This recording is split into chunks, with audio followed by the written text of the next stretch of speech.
from Kern Government Television. Welcome to this week's Kern County Board of Supervisors meeting. Originating from the County Administrative Center, located at 1115 Truxton Avenue in Bakersfield, California. Grounded in ideas, energy, and innovation, Kern County's vision is to be a driving force for the world's fifth largest economy. And our mission is to exceed expectations of the communities we serve, changing the way they feel about government, those who manage it, and the services it provides. Today's Kern County Board of Supervisors meeting will convene momentarily.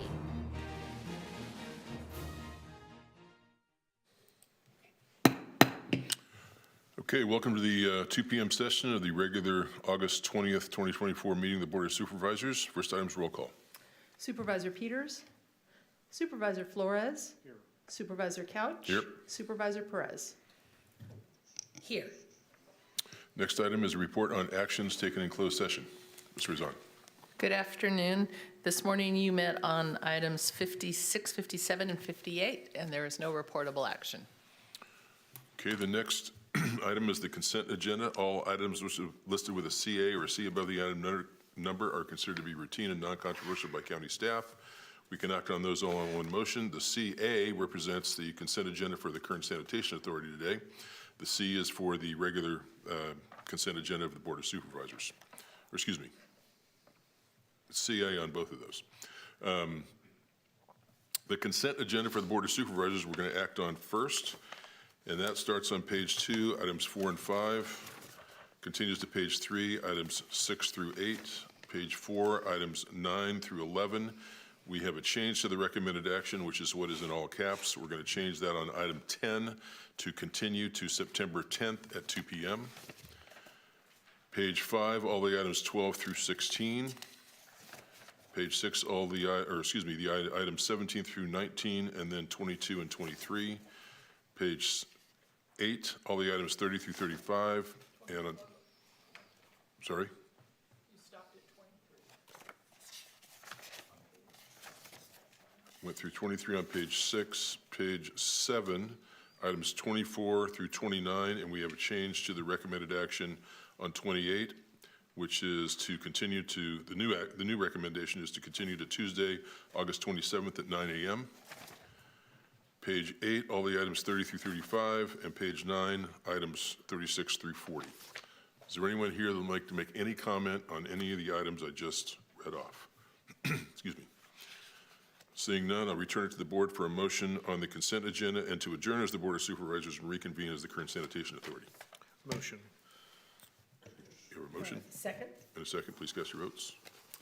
Motion is approved, 3 ayes, 1 absent. Supervisor Peters. Thank you. We're now sitting as the Kern Sanitation Authority. There is one item, that is item 1 on page 2 on the consent agenda for the Kern Sanitation Authority. Is there anyone here that would like to make any comment on that item? Seeing none, I'll ask for a motion on the Kern Sanitation Authority consent agenda and to adjourn as the Kern Sanitation Authority and reconvene as the Board of Supervisors. Motion. Second. Please cast your votes. Motion is approved, 3 ayes, 1 absent. Supervisor Peters. Thank you. We are now back again as the Board of Supervisors, and we're ready for item 2, which is public presentations. Is there anyone here that would like to make a public presentation about any item that's under our jurisdiction but not on the board, or not on the agenda today? Good afternoon. Hi, Hi. my name is Kern, and I've been employed with the county for 18 years. I'm here today to... Can you give your last name again? Okay, sorry. Bussard, B-U-S-S-A-R-D. I'm here today to support Allied Universal, Inc. as a new vendor for Kern County departments. I have been to several departments throughout the county and spoke with TransWest employees. Their stories are very low wages, no health benefits, and no support from the company. TransWest employees have been punched, spit on, yelled at, and threatened by the public who are coming in for county services. Examples of hardship: employees take the bus to work for years, saving up to buy a $100 engagement ring, having to wait for coverage when a parent died, no health care, they're not allowed to call 911, they're unarmed and not respected. TransWest employees endure this for minimum wage. Employees wanted to unionize just so they can get benefits, fight for benefits. I listened to Trans-West big title people talk about giving back to the community. That's wonderful, but when are they giving back to the employees? I am requesting you to give the contract to Allied Security, however, with a guarantee that Trans-West employees who wish to switch companies have a job with Allied, along with the tools necessary to protect themselves and us. Supervisor Perez, I listened to your speech regarding Trans-West employees receiving minimum wage, how companies should invest in their employees, and how seasoned employees do not have to be trained unlike new hires. I hope you encourage the board to treat County of Kern employees as you would these employees. No one working for the county should be making minimum wage. Turnover rates are high and people leave within 5 years. Having competitive wages and showing respect shows employees you care and creates employee loyalty. Invest in the employees. I understand why there is a high turnover. I am a legal secretary for the county, and I've worked here for 18 years with 2 promotions, and now make a little over $24 an hour. $4 over beginning minimum wage for fast food workers. This is my career and not my job. Thank you. Thank you. Any other public presentations today? Seeing none, I'll go to item 3, board member announcements or reports. Thank you. I have one. You have one? Yeah, Oh, Supervisor Flores. So, Ms. Reese, are you Ms. Reese? Yes. Okay, so we were going to report out next week, because we usually see you in AM session, but based on your comments today, and since you're here for PM session, maybe now's a better time for our staff to give an update on the railroad concerns. Okay. Thank you. Sure. Supervisor Perez. Ms. Bissard, I just wanted to thank you for coming here today. I've never spoken to you before, and I was not aware that you were coming. But your remarks were striking, in particular about our treatment of our own employees. And all of your comments were meaningful. But that is, that really is such a profound observation, and one I've made also, and I grapple with all the time with how to make something actually come of it. But I appreciate you, and thank you for your heart and your comments and your service to Kern County. That's all, Chair. Thank you. Ms. Rizad. Thank you.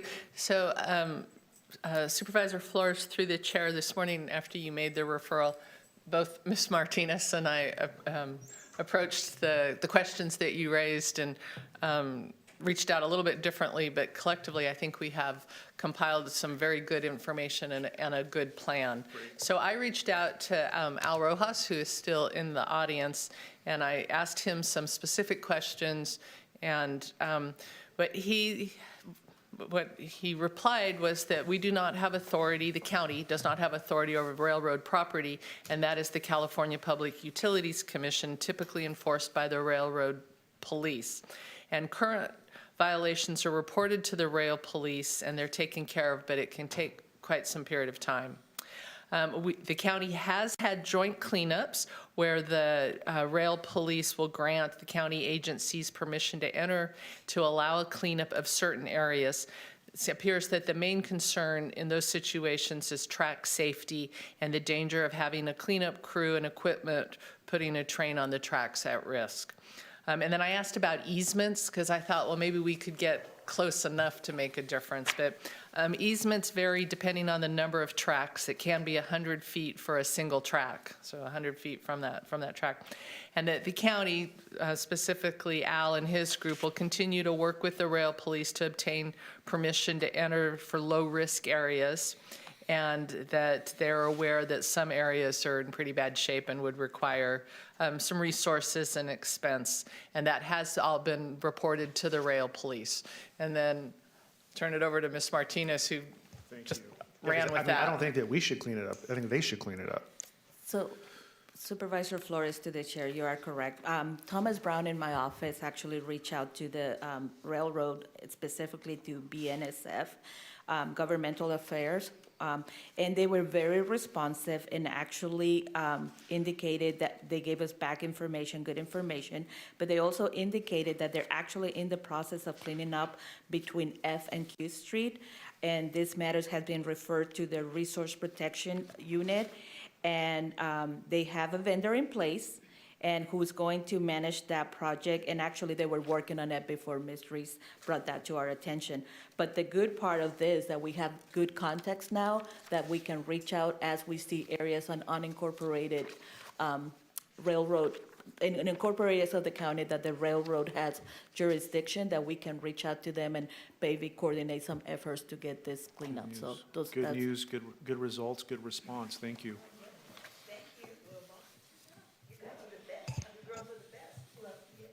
And you're moving and shaking. You know what, I'm always moving and shaking. And I just wanted to note, I'm sorry, if, we're under board member announcements and reports, but if you're gonna speak, come on down to the microphone so we can I hear was you. just gonna say, it's probably unimportant. You're still speaking before you're at the microphone. It's all important. Well, it is, and P.S., how come there's no shade or shelter over our bus stop chairs, benches? So sad. That's under the Golden Empire Transit District, not us. Okay. But we do need some shade, because it's No hot. doubt, very much. Have you noticed that all the concerns you bring to us are never our fault? You ever notice that? Well, you know, that's good. That's good. When I made the comment about the trash, I wasn't expecting anyone else to pick it up. I was wondering who I might talk to get a group of people, train lovers, people like me, whatever, just to clear up the tracks here by the Taj Mahal. Well, they're on it. Yeah, I know that. Good to see you. Thank you so much, Thank you. girls. That's awesome. Thank you. No other board member announcements or reports? Seeing none, we'll go to item 20, under the County Administrative Office. This is a proposed employment agreement with Nancy Anderson for the position of Chief Administrative Officer from September 9, 2024 through September 8, 2029, with a revised biweekly base range and salary and applicable benefits. Ms. Martinez, take it away. Mr. Chairman, following a comprehensive recruitment, your board selected Nancy Anderson as the next Kern County Chief Administrative Officer. The County Administrative Office is requesting that your board approve the employment agreement with Ms. Anderson for a term of 5 years effective September 9, with, as you mentioned, with a revised biweekly base salary at range of 90.0. The County Administrative Office conducted a salary survey for the position of Chief Administrative Officer within its comparable counties in the San Joaquin Valley. And consistent with the numerous equity adjustments your board has approved for represented and unrepresented classification over the last several years, we are requesting the equity adjustment for this classification from 87.4 to 90.0. This office is, the agreement also affords Ms. Anderson the same benefits that management and mid-management employees receive, including Kern Flex and automobile allowance. Her vacation accrual will be consistent with the years of service, and she will be provided, just like all previous chief administrative officers, with a severance package for termination without cause. The recommended action for your board today is to approve the employment agreement and the revised salary, and I'll be happy to answer any questions you may have. Thank you. Is there anyone here that would like to make any comment on this item? Seeing none, I'll return to the board for action. Okay, a motion on the CEO recommendation. Second. Please cast your votes. The motion is approved, 3 ayes, 1 absent. Supervisor Peters. Well, that was a long process. Thank you for your work on that. Jason, thank you. And I've forgotten our consultant's first name. Gary. Would you please pass along our, I know we've thanked him, but pass it along again. And thank you to all those that applied. Like I said before, I think last time, I feel a lot better about Kern County after interviewing several of our top management people. And I think we have made a good choice, but we had some excellent candidates. Next item is item 21, is a presentation on Kern 360, the county's implementation of a new enterprise resource planning system. Ms. Martinez. Mr. Chairman, Caitlin Sanger from my office is going to do an initial presentation, and then I'll have some closing remarks. Good afternoon. Good afternoon, Chairman and members of the board. I'm pleased to provide an update on the progress of Kern 360. As you may recall, last October and November, your board approved the contracts for the awarded solutions and implementation partner for Kern County's new enterprise resource planning system. Following a few weeks of essential preparation, we began the work on this critical project in December. Today, I aim to give you a comprehensive update on our progress. I wish to cover the project with an overview, discuss our project team, highlight the project timeline, review the current stage of implementation, share some realized benefits from the financials design, and discuss our change management efforts. We are implementing Kern 360 through a phased approach. It was designed this way to effectively manage resource allocation and ensure alignment with our objectives. This strategy allows us to address each area systematically while minimizing disruption to our daily operations. Phase 1 is for financials management, and this phase incorporates accounting, budgeting, accounts payable, accounts receivable, procurement, expenses, grants, projects, banking, and settlement. This phase will replace legacy systems such as AuditorNet, eROD, and Mainframe, to name a few. And it's providing a unified approach that enhances our financial management capabilities. Once deployed, we expect it will help us become the best or one of the best fiscally managed counties in the state of California. Phase 2 is human capital management, and this phase recently launched. It focuses on payroll, compensation, time tracking, talent management, performance, recruiting, learning, absent management, and benefits administration. It's going to replace systems like Trax, AuditorNet, and Mainframe. More than that, it's consolidating or allowing the opportunity for departments to consolidate some standalone systems they have in place to manage their current HR. Altogether, it's fostering better communication and support across our HR teams countywide. Our project team is a diverse group of individuals from all 6 areas of county government. We wanted to make sure that we had all voices and all nuances captured. Each person has contributed their expertise to ensure this initiative is successful. Some key roles and responsibilities we have built into this team structure are project management, architect and configuration, and change management. Project management is overseeing the overall execution and keeping us on track with our timeline, our budget, and objectives. The architect and configuration teams, they're setting up and designing the system, making sure that our needs are met and our business is efficient. And then the change management team, we hope that they aid in the transition to the new system, including training, communication, and support. Despite the varied roles, every team member is united by our guiding vision of the project, and that's listed here on the screen. Kern 360 aims to configure and implement a comprehensive enterprise resource planning system.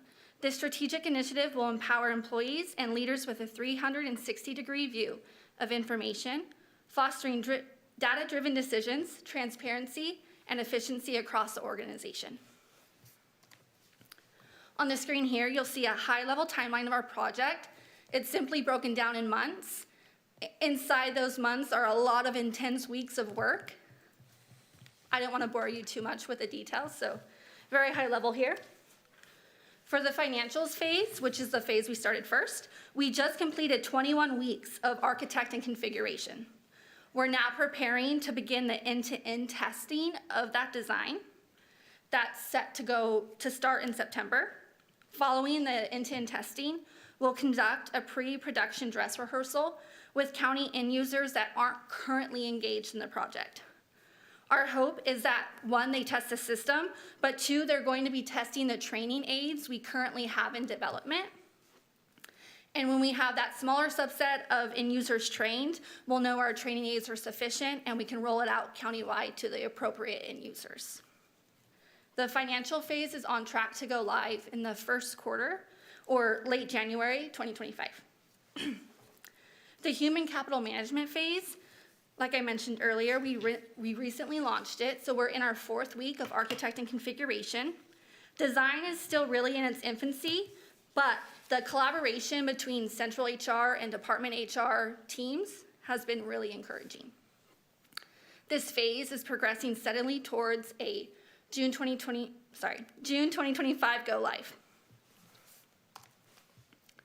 Some realized benefits from the financial design include real-time data, where we'll have immediate impact on budgets when financial transactions are approved. This eliminates overnight batch processing and leads to more timely decision-making. We'll have robust reporting with access to real-time and point-of-time reporting like budget to actuals at any point during the fiscal year. We'll also have encumbered budgets across the whole suite of financial management from procurement to payroll, and that includes full encumbrances of salaries and benefits.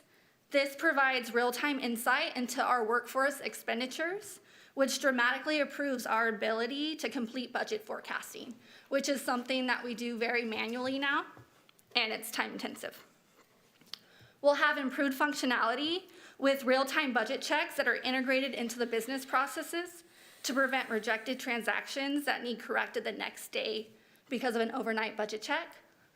We'll also have embedded instructions and how-to guides in the system itself that will help users in executing those business processes. And we'll have centralized financial management tools, streamlined tools for areas like grants and projects where we're bringing that information into a system for the first time countywide ever. And it's also going to provide us a unified list of suppliers across procurement and accounts payable. These advancements will significantly enhance our ability to manage resources and improve our fiscal stewardship. While change can be difficult, all the benefits we stand to realize from this implementation align with our strategic plan to be a model of excellence in managing our business and workforce. Change management efforts are underway. We recognize that change management is as critical to this success of this project as the system configuration itself. And key actions underway include developing a change management network. This is a network of financial and human resource staff across the county that we are going to equip with project information and resources to help aid us in communication and support of the project. We also send regular newsletters to keep all county staff informed. The next edition is scheduled for tomorrow. And this week, we're launching an internal project portal. So this is going to be a website that hosts project information, updates, and all future training opportunities that will be readily accessible by all county staff. To ensure success, we need a skilled communication professional at the helm of this change management effort to develop the content and execute the change management plan effectively. Their expertise will be crucial in crafting clear, engaging messages and preparing all staff for this transition. And Ms. Martinez has been very helpful in understanding of this need, and she's working towards filling this role for me. Excuse me. Lastly, I'd like to acknowledge and spotlight the dedicated county staff who've contributed their leadership and expertise to this project so far. These teams have played a pivotal role, and I'm honored to recognize their hard work and commitment. I've listed their names on the next few slides to memorialize their names, at least in this presentation. I'd love if I could name them all and give like a personal anecdote, but I don't want to keep you here all night. So I thought including their names was at least a good start. Very nice. Good for you. Thank you, board, for your attention to this update. I'm open to any questions you may have, but first, I believe Ms. Martinez might have some final thoughts. Thank you, Kaylin. Kaylin is our project manager, and she has been doing an excellent job. She is so good at keeping us on task. She emails me, bosses me around, and makes sure I get my portion done.